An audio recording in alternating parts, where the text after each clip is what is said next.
Cannabis Planet.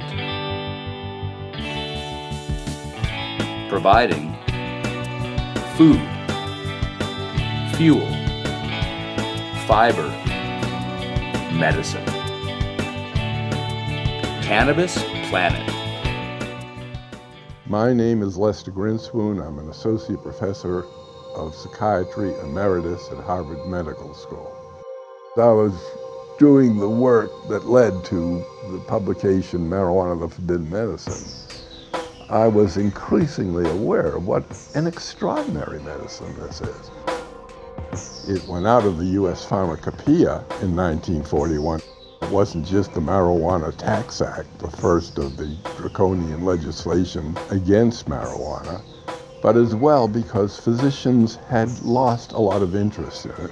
The 19th century physicians who believed it was useful primarily for two things, as a soporific and an analgesic, that in 1898 and 1900 respectively, aspirin was first synthesized. Physicians now had a little white pill, and instead of saying take 2 minims of tincture of cannabis, take some aspirin.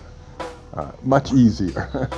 And physicians knew something about the dose of aspirin. With tincture of cannabis, there were many different ones, like Tilden solution. There were a number of proprietary forms of it. There were no bioassays, and people had no idea how strong they were.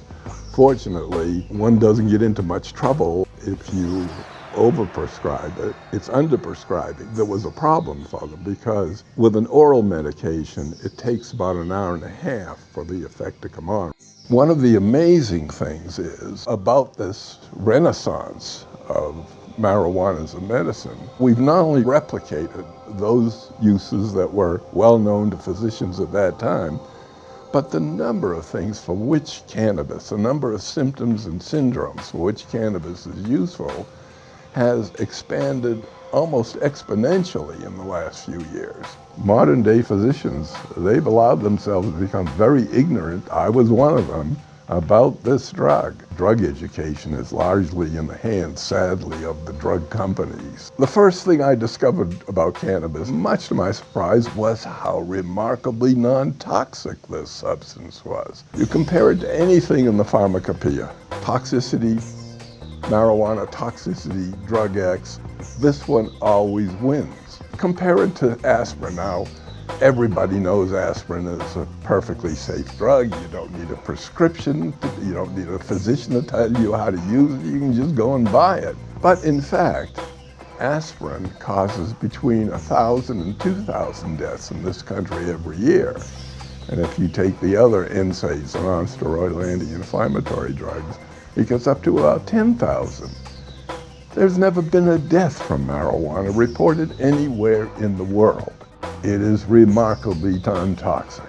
There has never been a death anywhere from marijuana. And given the rapidly growing base of the symptoms and syndromes for which it is useful, it is remarkably versatile. And I have said for a long time now, this is the new wonder drug, and it is.